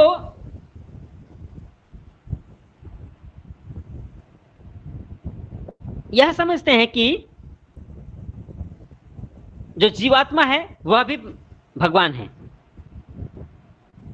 यानी कि वैसे लोग अपने आप को स्वयं को भगवान समझते हैं, और इसकी चर्चा आगे फिर की जाएगी 12वें अध्याय में। ऐसे मायावादी लोग, ये भी मायावाद के ही अंतर्गत आता है। मायावादी लोग ये कहते हैं कि ब्रह्म सत्यम जगत मिथ्या और अहम ब्रह्मास्मि, ये 2 चीज कहते हैं। तो अहम ब्रह्मास्मि, मैं भी ब्रह्म हूं, जो भगवान है वह भी परम ब्रह्म है, मैं भी ब्रह्म हूं, और मृत्यु के बाद ब्रह्म जो है परम ब्रह्म के साथ विलीन हो जाता है, तो ब्रह्म जो है वो भी परम ब्रह्म बन जाता है, जो जीव है वो भी भगवान बन जाता है। यह उनका कंसेप्ट है, जो अद्वैतवादी विचारधारा के लोग होते हैं। दूसरा बताया गया है पृथक्त्वेन, द्वैतवाद विचारधारा के जो लोग होते हैं वो ये क्लियर कहते हैं कि जीव अलग है और भगवान अलग है, दोनों कभी एक नहीं हो सकते।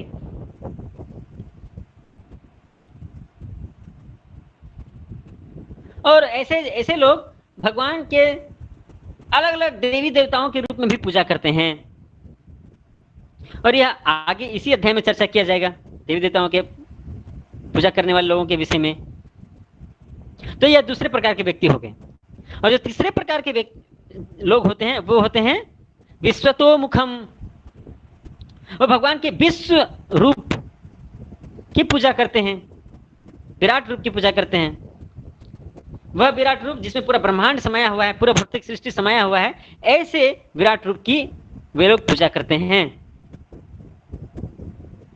और उनकी भी चर्चा इस अध्याय में की गई है और फिर 11वें अध्याय में की गई है। Okay, go ahead. तो एक एक के विषय में चर्चा यहाँ आगे किया गया है। अब कृष्ण स्वयं को, चूंकि कृष्ण विराट रूप हैं, तो वह अब ये बताते हैं कि कैसे मैं इस भौतिक सृष्टि का अलग अलग हिस्सा में फैला हुआ हूं और वो चीजें मैं ही हूं। यह भगवान श्री कृष्ण बहुत विस्तार से समझाते हैं अपने विश्व रूप के विषय में। तो जो लोग भगवान की इस विराट रूप, इस विश्व रूप की पूजा अर्चना करते हैं, उनके विषय में बताते हैं कि उनकी कैसा सोच होता है। कृष्ण जो है हर एक प्रकार के यज्ञ में तत्व हैं, एक तत्व हैं।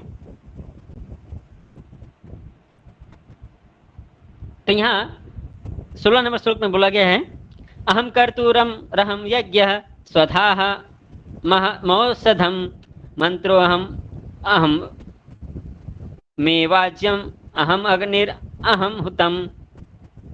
तो यह जो यज्ञ है, इसमें भगवान कौन है ये बता रहे हैं। मैं ही, किंतु मैं ही कर्मकांड, मैं ही यज्ञ, पितरों को दिया जाने वाला तर्पण, औषधि, दिव्य ध्वनि या मंत्र, घी, अग्नि तथा आहुति हूं। ये सभी चीज कृष्ण ही है। भगवान बोलते हैं मैं ही कर्मकांड भी हूँ, मैं ही यज्ञ हूँ, मैं ही पितरों को दिया जाने वाला तर्पण हूँ, मैं ही औषधि हूँ, मैं ही दिव्य ध्वनि मंत्र हूँ, मैं ही घी भी हूँ, मैं ही अग्नि भी हूँ और मैं ही आहुति भी हूँ। इस तरह से भगवान श्री कृष्ण स्वयं को के विराट रूप, विश्व रूप के बारे में यहाँ बता रहे हैं। सब जगह कृष्ण विद्यमान है।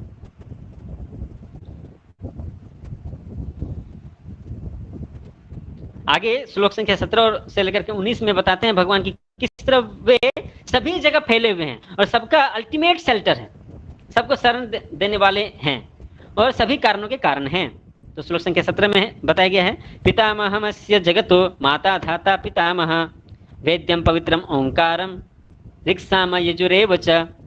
मैं ही इस ब्रह्मांड का पिता, माता, आश्रय तथा पितामह हूँ। मैं ही ज्ञेय यानी कि जानने योग्य, मैं ही शुद्धिकर्ता तथा ओंकार हूँ। मैं ऋग्वेद, सामवेद तथा यजुर्वेद भी हूँ। इस तरह से वह अपने विश्व रूप के बारे में बताते हैं, क्योंकि विश्व रूप सभी जगह फैला हुआ है, तो वो सभी चीजें जो विश्व रूप के अंदर है वो भी कृष्ण के प्रतीक हैं, उस विश्व रूप के प्रतीक हैं, यानी कि वे भी कृष्ण ही हैं। तो उसके विषय में भगवान बता रहे हैं। 18 में बताते हैं, गतिर्भर्ता प्रभु साक्षी निवासा शरणं सुहृत प्रभव प्रलयं स्थानं निधानं बीजम अव्ययम। मैं ही लक्ष्य, पालनकर्ता, स्वामी, साक्षी, धाम, शरण स्थली तथा अत्यंत प्रिय मित्र हूँ। मैं सृष्टि तथा प्रलय, सबका आधार, आश्रय तथा अविनाशी बीज भी हूँ। सब जगह अपनी स्थिति को स्थापित करते हैं भगवान। श्लोक संख्या 19 में बताते हैं,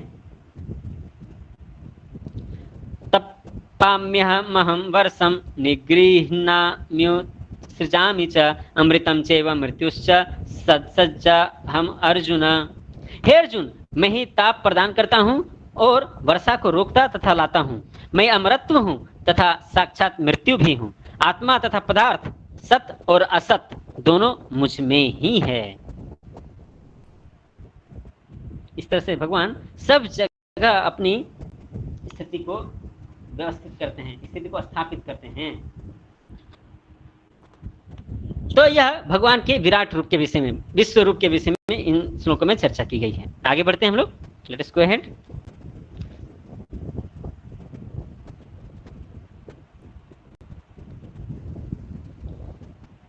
आगे के श्लोक में 20 में बताया गया है स्वर्ग के सुख के विषय में, स्वर्ग के विषय में कि स्वर्ग कैसे प्राप्त किया जा सकता है पुण्य कर्म के द्वारा। त्रैविद्या माम स्वपमापुत पापा यज्ञैरिष्ट्वा स्वर्ग तिंग प्रार्थयन्ते ते पुण्यमासाद्य सुरेंद्रलोकम अस्नन्ति दिव्या दिव्य देव भोगान।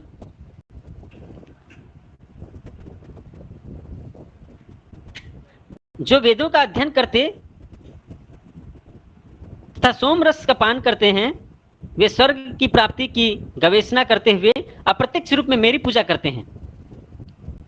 वे पाप कर्मों से शुद्ध होकर इंद्र के पवित्र स्वर्गिक धाम में जन्म लेते हैं जहां वे देवताओं का सा आनंद भोगते हैं। तो जो वेदों का अध्ययन करते हैं, सोमरस का पान करते हैं, है ना, वो स्वर्ग की इच्छा करते हैं वैसे लोग, और वे इसलिए देवी देवताओं की पूजा करते हैं। और देवी देवता की पूजा से वो अप्रत्यक्ष रूप से कृष्ण की ही सेवा है, क्योंकि देवी देवता कृष्ण के ही अंग हैं। और इस तरह वह देवी देवताओं की पूजा करके पाप से शुद्ध होकर के वे स्वर्गलोक में जाते हैं और वहां आनंद प्राप्त करते हैं, देवताओं से आनंद वहां भोग करते हैं। लेकिन ऐसे जीव फिर से इस धरती पर वापस आते हैं अपने पुण्य के खत्म हो जाने पर। वो श्लोक संख्या 21 में बताया गया है, ते तम भुक्त्वा स्वर्गलोकम विशालम क्षीणे पुण्य मर्त्य लोकम विसंति एवं ये धर्म मनु प्रपन्ना गतागतम काम कामा लभन्ते। इस प्रकार जब वे उपासक विस्तृत स्वर्गिक इंद्र सुख को भोग कर लेते हैं और उनके पुण्य कर्मों का फल छीन हो जाते हैं तो वे इस मृत्यु लोक में पुनः लौट आते हैं। इस प्रकार जो तीनों वेदों के सिद्धांतों में दृढ़ रहकर इंद्र सुख की गवेषणा करते हैं उन्हें जन्म मृत्यु का चक्र ही मिल पाता।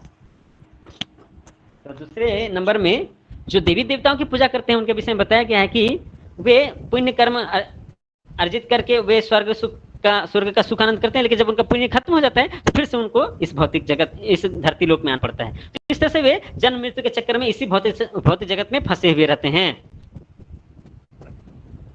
तो यह है देवी देवताओं की पूजा पाठ करने वाले लोगों की स्थिति।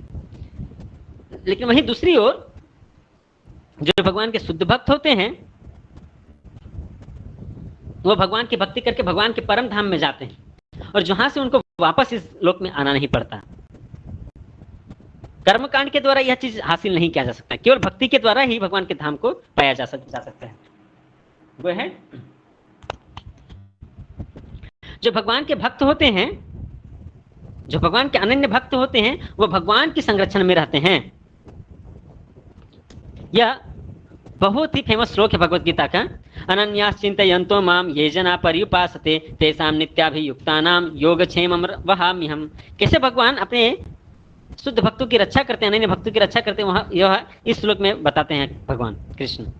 किंतु जो लोग अनन्य भाव से मेरे दिव्य स्वरूप का ध्यान करते हुए निरंतर मेरी पूजा करते हैं उनकी जो आवश्यकताएं होती हैं उन्हें मैं पूरा करता हूं और जो उनके पास है उनकी रक्षा करता हूं। योगक्षेमं वहाम्यहम्, यह बहुत ही इंपॉर्टेंट है।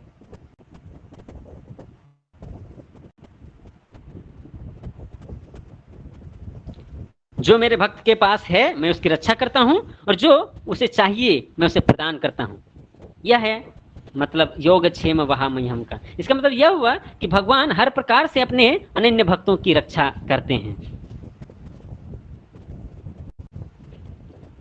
कुछ और तरह के भी व्यक्ति होते हैं जो इंद्र की पूजा करते हैं,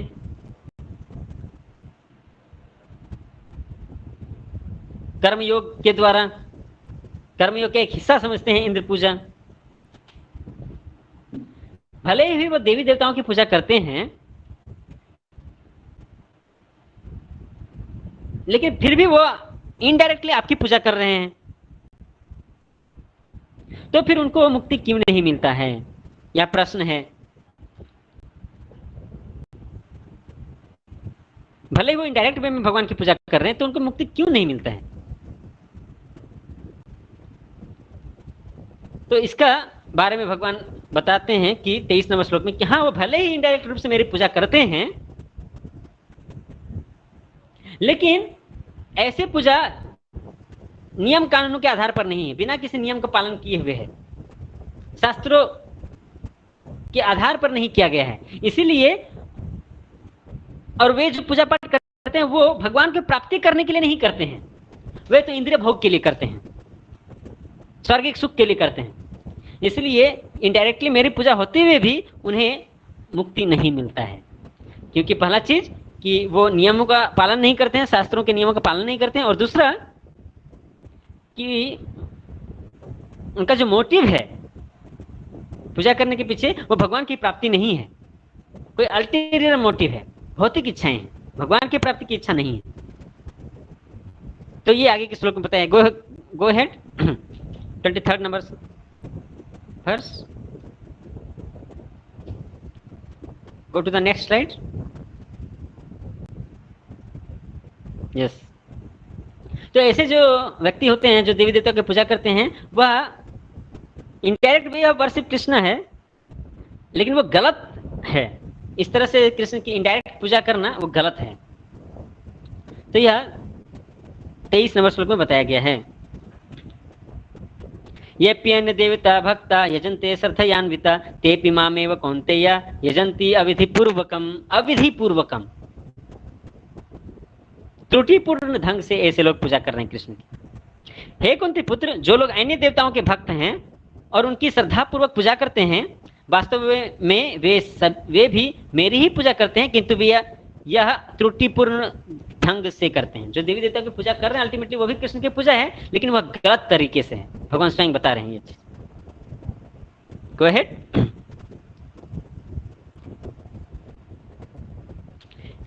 वास्तविक सच्चाई यह है कि हम जो भी कार्य करें वह कृष्ण की प्रसन्नता के लिए करना चाहिए। तो अगर कोई देवी देवताओं की पूजा कर भी रहा है तो वो कृष्ण की प्रसन्नता के लिए करना चाहिए, लेकिन वो कृष्ण की प्रसन्नता के लिए नहीं करते हैं, वो तो इंद्रिय भोग के लिए करते हैं, इसलिए वो गलत है।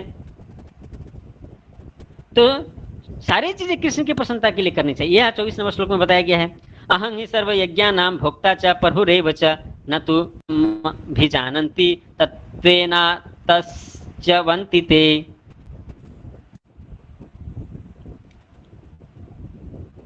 मैं ही समस्त यज्ञों का एकमात्र भोक्ता तथा स्वामी हूं। अतः जो लोग मेरे वास्तविक दिव्य स्वभाव को नहीं पहचान पाते वे नीचे गिर जाते हैं। लोग तरह तरह की पूजा पाठ करते हैं, यज्ञ करते हैं, लेकिन वो देवी देवताओं को के लिए करते हैं ताकि उनको उनसे आशीर्वाद मिले और वो स्वर्ग जाकर के भोग कर सके। लेकिन एक्चुअली वे नहीं जानते कि समस्त यज्ञों के जो एकमात्र भोक्ता हैं वो कृष्ण हैं। इसलिए जो लोग वास्तविकता का ज्ञान न होने के कारण भगवान की दिव्य स्थिति को नहीं पहचान पाते, वह नीचे की तरफ जाते हैं। लेकिन ठीक है, अभी प्रश्न उठता है कि ठीक है वो आपकी पूजा नहीं कर रहे, देवी देवता की पूजा कर रहे हैं, लेकिन देवी देवताओं की पूजा वह शास्त्र में जिस तरह से देवी देवताओं की पूजा दी गई है उस तरह से करते हैं। इसमें क्या गलती है कि कोई देवी देवताओं की पूजा करता है, किताबों में जैसा नियम दिया गया है उसके अनुसार यदि कोई देवी देवताओं की पूजा करता है तो उसमें क्या गलती है? तो भगवान कहते हैं यह सही है, जो जिसकी पूजा करेगा वो उसके पास जाएगा। Go to the next slide. लेकिन नियम यह है कि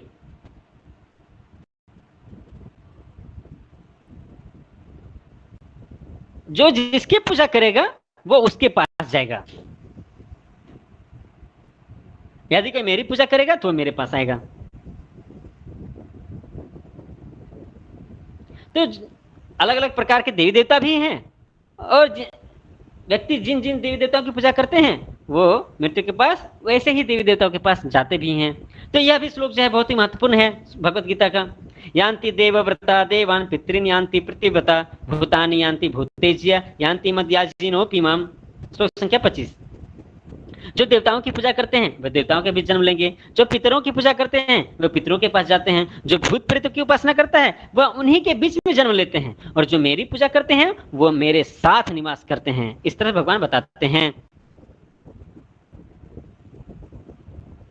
तो हमारा क्या डेस्टिनेशन होगा वह डिपेंड करता है कि हमारी इच्छाएं कैसी है, हम किसकी पूजा अर्चना करते हैं।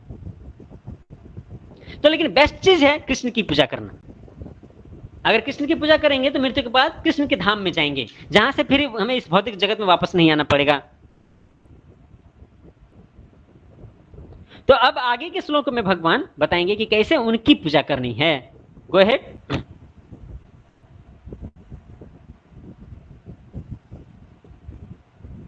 पहले कृष्ण यह बताते हैं कि सारे तरह के यज्ञों के भोक्ता स्वयं कृष्ण ही हैं, वही हैं। तो अब यह पहली बार वो बताने जा रहे हैं कि उनको कैसे प्रसन्न किया जा सकता है, कृष्ण को कैसे प्रसन्न किया जा सकता है, कृष्ण की कैसे पूजा की जा सकती है। Okay, go ahead. तो कृष्ण की पूजा भक्ति योग के द्वारा की जा सकती है। उन्हें भक्ति योग के द्वारा प्रसन्न किया जा सकता है, जिसको लास्ट सेक्शन में चर्चा करते हैं भगवान, ग्लोरीज ऑफ भक्ति। इसमें श्लोक संख्या 26 से लेकर 34 आता है, जिसमें भक्ति योग के विषय में बताया गया है, उनके महत्व के विषय में बताया गया है। Okay, go ahead.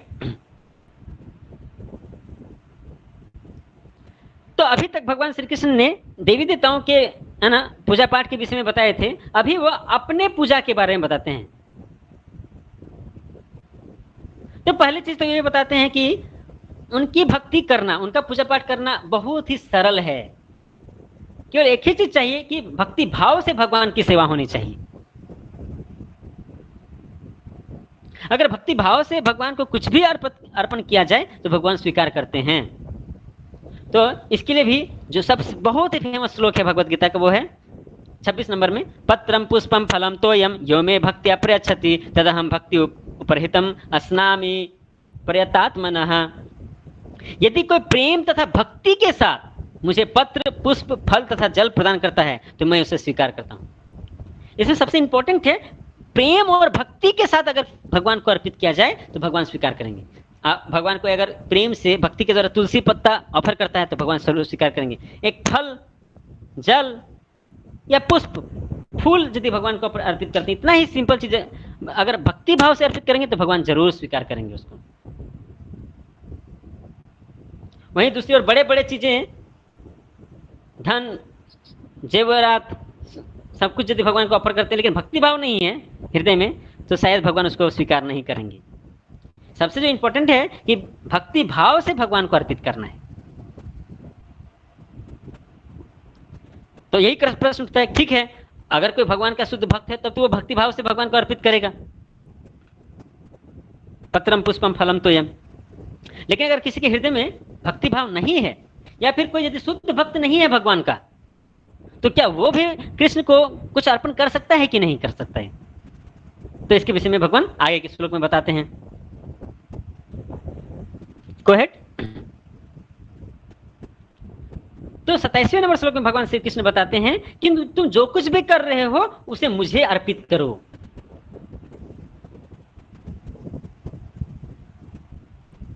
जो कुछ भी कार्य करो उसका फल भगवान को अर्पित करें।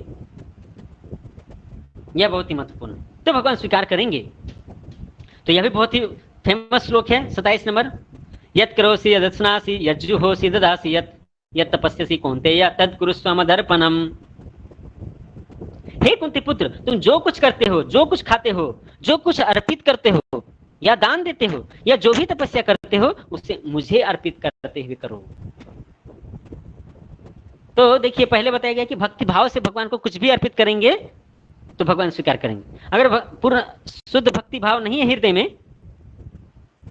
तो भी कोई व्यक्ति जो भी कार्य कर रहा है, जो भी खाता है, जो भी अर्पित करता है, जो भी दान देता है, जो भी तपस्या करता है, अगर वो कृष्ण को अर्पित करते हुए करे तो कृष्ण उसको स्वीकार करेंगे। कृष्ण स्वयं बोल रहे हैं, तद कृष्ण मदर्पणम, मुझे अर्पित करो, तो भगवान स्वीकार करेंगे। और इस तरह से कोई अगर सभी चीजें भगवान को अर्पित करता है तो उसका क्या रिजल्ट होगा, उसका क्या परिणाम होगा, इसके बारे में भगवान आगे के श्लोक में बताते हैं 28 नंबर में। शुभाशुभ फलैरेवं मोक्षसे कर्म बंधने संन्यास संयोग युक्तात्मा विमुक्तो मामुपैस्यसि। देखिए, यह है डेस्टिनेशन अगर कोई भगवान को अर्पित करते हुए कार्य करता है तो। भगवान बता रहे हैं 28 नंबर श्लोक में, इस तरह तुम कर्म बंधन तथा इसके शुभ अशुभ फलों से मुक्त हो सकोगे। इस संन्यास योग में अपने चित्त को स्थिर करते हुए तुम मुक्त होकर मेरे पास आ सकोगे। तो इसमें भी भगवान के पास पहुंच सकते हैं, भगवान को सभी चीजें अर्पित करके भी।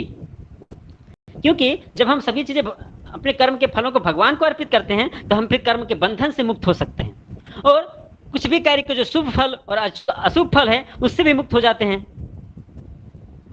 तो यह संन्यास की स्थिति है। और जब चेतना जो संन्यास में स्थिर हो रहता है,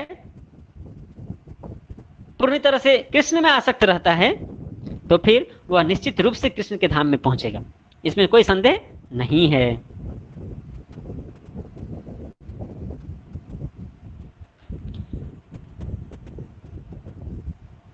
ओके, गो अहेड, आगे बढ़ते हैं अभी हम लोग। तो कृष्ण आगे के श्लोक में बताते हैं 29 नंबर श्लोक में कि वे सभी के लिए समान समभाव रखते हैं, लेकिन अपने भक्तों के प्रति स्पेशल केयर करते हैं। क्योंकि जो उनके भक्त होते हैं वो भी भगवान के का स्पेशल सेवा करते हैं, इसीलिए वो भी अपने भक्तों का स्पेशल केयर करते हैं, विशेष रूप से ध्यान रखते हैं उनका। तो यह 21 नंबर श्लोक में बताया गया है। समोहम सर्वभूतेषु न मे द्वेषस्ति न प्रियः ये भजन्ति तु मां भक्त्या मयि ते तेषु चाप्यहम्। यह भी बहुत महत्वपूर्ण श्लोक है भगवद गीता का। मैं ना तो किसी से द्वेष करता हूँ, ना ही किसी के साथ पक्षपात करता हूँ, मैं सबों के लिए संभव रखता हूँ, किंतु जो भी भक्ति पूर्वक मेरी सेवा करता है वह मेरा मित्र है, वह मुझ में स्थित रहता है और मैं भी उसका मित्र हूँ। मयि ते तेषु चाप्यहम्, वह मुझ में स्थित रहता है और मैं उसमें स्थित रहता हूँ। इस तरह भगवान बताते हैं। वो सभी के लिए इक्वल है, सभी जीवों का इक्वल ध्यान रखते हैं वो। लेकिन जो भगवान से विशेष कृपा याचना करता है, भगवान उसको विशेष कृपा देते हैं, उनकी सहायता करते हैं। तो जो भगवान के भक्त होते हैं वो हमेशा कृष्ण के ही शरण लेते हैं, तो कृष्ण भी हमेशा उनको शरण प्रदान करते हैं, उनका ध्यान रखते हैं। जो कृष्ण की शरण नहीं लेंगे वो उनको कृष्ण शरण नहीं देंगे। फिर तो भगवान अपने भक्तों का विशेष ध्यान रखते हैं। भगवान अपने भक्तों की रक्षा करने के लिए बड़े बड़े असुरों का वध करते हैं। वृंदावन धाम में भगवान को मारने के लिए कंस ने बड़े बड़े असुर भेजे, जिसे यह पिक्चर में देख रहे हैं। सबसे पहले पूतना, फिर सक्तासुर, अघासुर, ब्रह्मा ने भी जो है ना परेशान किया कृष्ण को, बकासुर, धेनुकासुर, कालिया, तिरनावर्त, ऐसे बहुत सारे अनेकों असुर आए वृंदावन की धरती पर। और चूंकि वहां के ब्रजवासी जो थे वो कृष्ण के प्रति पूरी तरह समर्पित थे, इसलिए कृष्ण भी उनका विशेष रूप से ध्यान रखा और उनको हमेशा असुरों से रक्षा की। तो जो भगवान का विशेष स्मरण करते हैं, भगवान भी उनकी विशेष सेवा करते हैं, उनकी रक्षा करते हैं। ओके, आगे बढ़ते हैं। तो ये तो एक बात हुआ कि जो भगवान के विशेष भक्त होते हैं उनका वो विशेष ध्यान रखते हैं। लेकिन जो भगवान के शुद्ध भक्त नहीं भी हैं, भगवान उनको शुद्ध करते हैं, उनकी गलतियों को माफ करते हैं और उनको शुद्ध करते हैं।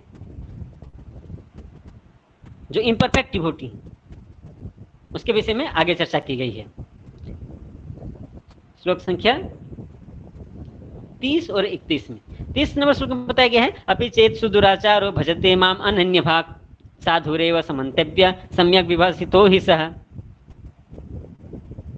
यदि कोई जघन्य से जघन्य कर्म करता है, किंतु यदि वह भक्ति में रत रहता है तो उसे साधु समझना चाहिए, क्योंकि वह अपने संकल्प में अडिग रहता है। यह बहुत महत्वपूर्ण श्लोक है।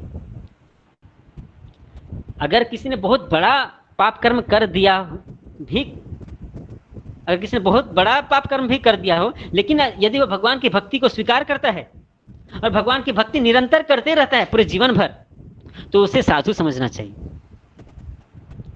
क्योंकि वह अपने संकल्प में दृढ़ है, जीवन भर पूर्ण रूप से है ना भगवान की भक्ति करने के लिए वह अडिग रहता है, तो भगवान उसको प्यूरिफाई कर देते हैं। इसके विषय में 31 नंबर श्लोक में बताया गया है, क्षिप्रम भवति धर्मात्मा शाश्वतम शांति निगच्छति कौन्तेय प्रतिजानीहि न मे भक्त प्रणिष्यति। ये भी बहुत अच्छा स्टेटमेंट है, बहुत फेमस है। कौन्तेय प्रतिजानीहि न मे भक्त प्रणिष्यति। भगवान श्री कृष्ण कहते हैं ऐसे भक्त जो जघन्य से जघन्य कर्म भी करता है लेकिन भगवान की भक्ति करते आ रहा है, वह अपने संकल्प में पूरी तरह अडिग है भक्ति करने के लिए। उससे क्या होता है, वह तुरंत, या 31 नंबर श्लोक में बता रहे हैं, वह तुरंत धर्मात्मा बन जाता है और अस्थाई शांति को प्राप्त होता है। हे कुंती पुत्र, निडर होकर घोषणा कर दो कि मेरे भक्त का कभी विनाश नहीं होता है। कृष्ण अर्जुन को बोल रहे हैं कि तुम डिक्लेयर करो, तुम घोषणा करो, क्योंकि भगवान तो कभी कभी झूठ बोल सकते हैं लेकिन भगवान के भक्त झूठ नहीं बोलते हैं। भगवान श्री कृष्ण ने बोला कि मैं कुरुक्षेत्र के मैदान में शस्त्र नहीं उठाऊंगा, लेकिन अर्जुन की रक्षा करने के लिए, भीष्मदेव से अर्जुन की रक्षा करने के लिए उन्होंने रथ का पहिया ही उठा लिया भीष्म को मारने के लिए, तो जबकि उन्होंने वचन दिया था कि मैं शस्त्र नहीं उठाऊंगा। तो भगवान अपना वचन तोड़ सकते हैं लेकिन भगवान अपने भक्त के द्वारा दिया हुआ वचन कभी नहीं तोड़ते हैं। इसलिए भगवान श्री कृष्ण अर्जुन को बोलते हैं कि अर्जुन तुम वचन दो, तुम घोषणा करो कि मेरा भक्तों का कभी नाश नहीं होता है। तो हमारा प्रीवियस बैकग्राउंड चाहे कुछ भी क्यों ना हो, कोई व्यक्ति कितना भी जघन्य से जघन्य अपराध क्यों ना किया हो, लेकिन अगर वो कृष्ण की भक्ति में आता है और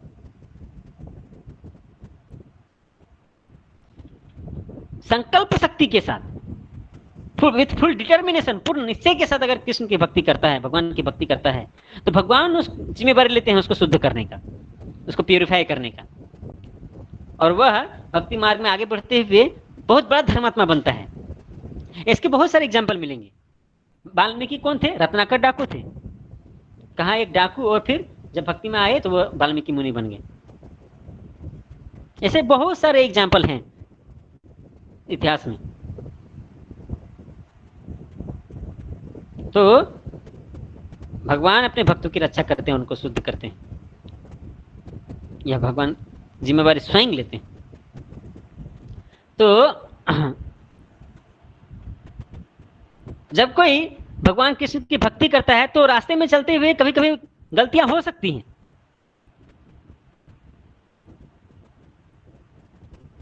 अगर भक्त पूर्ण रूप से शुद्ध नहीं है तो वह भक्ति मार्ग में रहते हुए भी कभी कभी गलतियां कर सकता है। मिस्टेक्स तो सबसे होती हैं।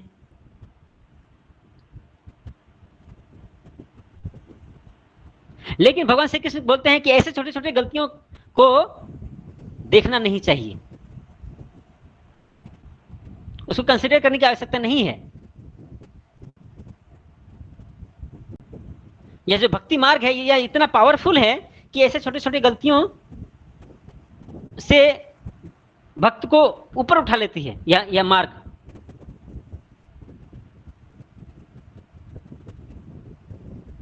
तो इस भक्ति मार्ग का शरण लेना बहुत जरूरी है।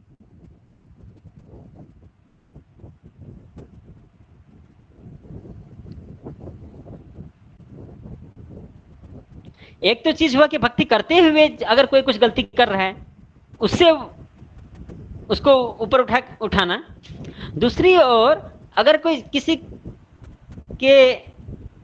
व्यक्ति में कुछ ऐसे स्वभाव हैं, गलत आचरण है जो जन्म से ही है या जो पिछले जन्म से आए हैं,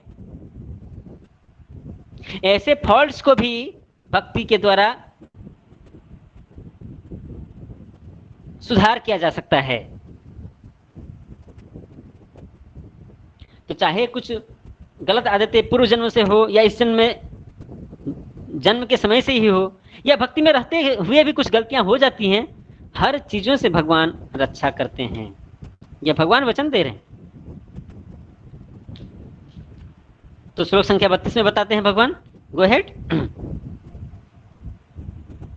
माम ही पार्थ व्यपाश्रित्य ये सुपापयोनया स्त्रियो वैश्यास्तथा शूद्रो तेपि यान्ति पराम गतिम। ये भी बहुत फेमस श्लोक है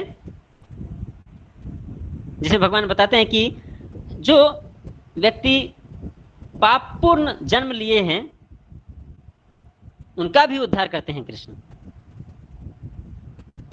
तो इस श्लोक का अर्थ है, हे पार्थ, जो लोग मेरी शरण ग्रहण करते हैं, भले ही वह निम्न जाति के हो, निम्न जन्मा, स्त्री, वैश्य या शूद्र ही क्यों न हो, वे परम धाम को प्राप्त करते हैं।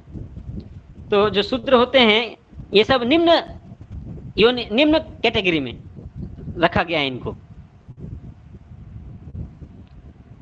लेकिन अगर ऐसे निम्न स्तर के लोग भी भगवान की भक्ति का शरण लेते हैं तो वे भी परम धाम को प्राप्त कर सकते हैं, इसमें कोई संदेह नहीं है। तो इस तरह से भगवान यह स्पष्ट करते हैं कि इस भक्ति मार्ग में उच्च या निम्न जाति के लोगों का कोई भेदभाव नहीं है। भगवान की दृष्टि में सभी समान हैं, सभी आत्मा हैं।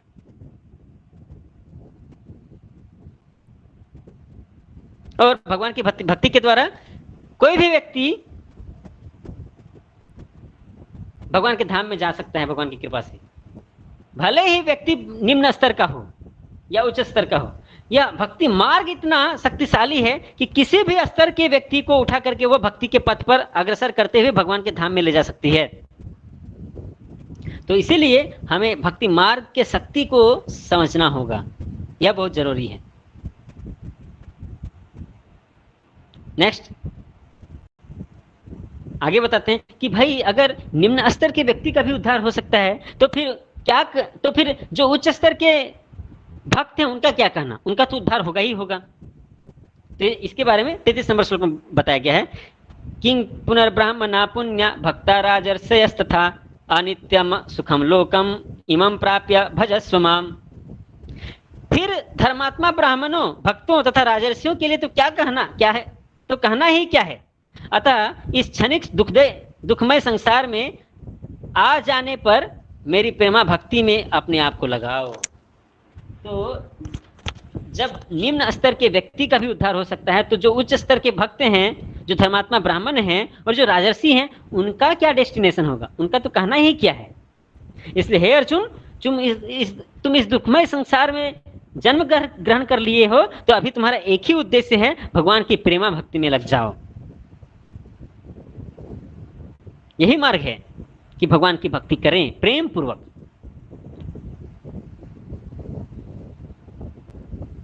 तो इस तरह से यह जो कॉन्फिडेंशियल टॉपिक है, मोस्ट कॉन्फिडेंशियल नॉलेज, यही मोस्ट कॉन्फिडेंशियल नॉलेज है कि इंसान भले ही कितना ही गिरा हुआ क्यों न हो,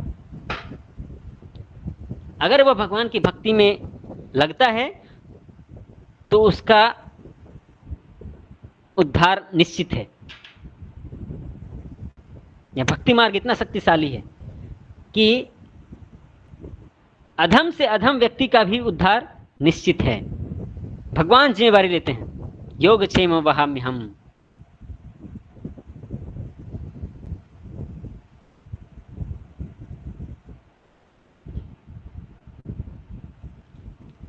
गो अहेड। तो हम लोग इस अध्याय के लास्ट श्लोक में पहुंचने वाले हैं। कृष्ण इस तरह से 33 नंबर श्लोक में यह पूरी तरह डिक्लेयर करते हैं कि मेरी भक्ति करो।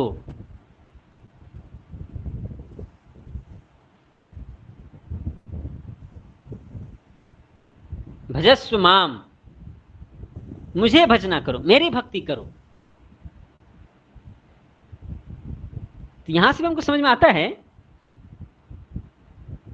कोई भी देवी देवता इस तरह से नहीं कहता है कि मैं ही भगवान हूं, मेरी पूजा करो। लेकिन कृष्ण ही एक ऐसे हैं जो कई बार बोलते हैं कि मैं ही भगवान हूं, मेरी पूजा करो, मुझे समर्पित हो जाओ, मेरी भक्ति करो।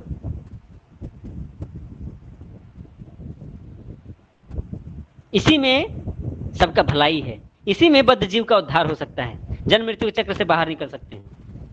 वह बद्ध जीव भले ही कितना बड़ा पाप कर्म क्यों न किया हो, अगर वो भक्ति में लगा रहता है तो कृष्ण स्वयं उसकी रक्षा करते हैं। तो इसलिए भगवान की भक्ति करना अनिवार्य है। तो वो भक्ति कैसे करना है, इसके विषय में, भगवान की भक्ति करने की कला, इसके विषय में 34 नंबर श्लोक में बताया गया, 34 नंबर श्लोक में बताया गया है, जो इसका इस अध्याय का अंतिम श्लोक है। कैसे भगवान की भक्ति करनी है वह यहाँ पर बताया गया। यह भी बहुत फेमस श्लोक है भगवद गीता का। मन मना भव मद भक्तो मद्याजी माम नमस्कुरु मामे वैश्यसि युक्तेवम आत्मानं मत्परायणः।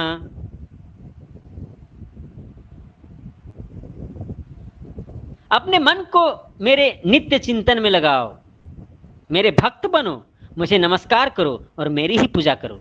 इस प्रकार मुझ में पूर्णतः तल्लीन होने पर तुम निश्चित रूप से मुझको प्राप्त करो। तो यह है कला। कला क्या है? मन मना भव। नंबर 1, अपने मन में मुझे नित्य चिंतन करो, मेरा चिंतन करो। मतलब हमें अपने मन में हमेशा कृष्ण का चिंतन करना है। This is number 1। दूसरा बताया जा रहा है मद भक्तो, मेरा भक्त बनो, कृष्ण के भक्त बनना है। तीसरा नंबर मद याजी, मेरी पूजा करो, कृष्ण की पूजा करें। और चौथा माम नमस्कुरु, मुझे नमस्कार करो, कृष्ण को नमस्कार करें हम। तो यह 4 चीजें बोली गई हैं। मन मना भव, मन में हमेशा कृष्ण का चिंतन करो। मद भक्तो, कृष्ण की भक्ति करो। मदयाजी, मेरी पूजा करो, कृष्ण की पूजा करो। माम नमस्कुरु, कृष्ण को नमस्कार करो, कृष्ण को प्रणाम करो। अगर ये 4 कार्य कोई करता है और पूर्णतया कृष्ण में तल्लीन हो जाता है तो वह निश्चित रूप से कृष्ण के धाम में प्रवेश करेगा, कृष्ण को प्राप्त करेगा, इसमें कोई संदेह नहीं है। तो इस तरह से भगवान श्री कृष्ण वह कला भी बताते हैं। मन मना भव मद भक्तो मदयाजी माम नमस्कुरु माम एवं युक्त एवं आत्मानं मत परायणः। अगर कोई इस प्रकार भगवान की भक्ति करता है, मन में हमेशा कृष्ण का चिंतन करते हुए, कृष्ण की भक्ति करते हुए, कृष्ण को प्रणाम करते हुए, नमस्कार करते हुए और कृष्ण की पूजा करते हुए अपने चित्त को अगर पूर्णतया कृष्ण में लगाए हुए रखता है कोई, मन को पूर्णतया कृष्ण में लगाए हुए रखता है कोई, तो वह निश्चित रूप से कृष्ण को प्राप्त करेगा और कृष्ण के धाम में जाएगा, इसमें कोई संदेह नहीं है। तो इस तरह से परम रहस्य यहाँ भगवान बता रहे हैं कि कैसे भगवान को प्राप्त किया जा सकता है। Okay, go ahead. So in this way we come to the conclusion of today's chapter. Revision इस तरह से है, verse number 1 to 3 knowledge, 4 to 10 inconceivable relationship, 11 to 25 non worship and 26 to 34 glories of bhakti. Hare Krishna. So in the next class we will discuss chapter number 10, the opulence of the absolute. Thank you very much. Hare Krishna, Krishna Krishna, Hare Hare, Hare Ram, Ram Ram, Hare Hare. Srila Prabhupada ki jai.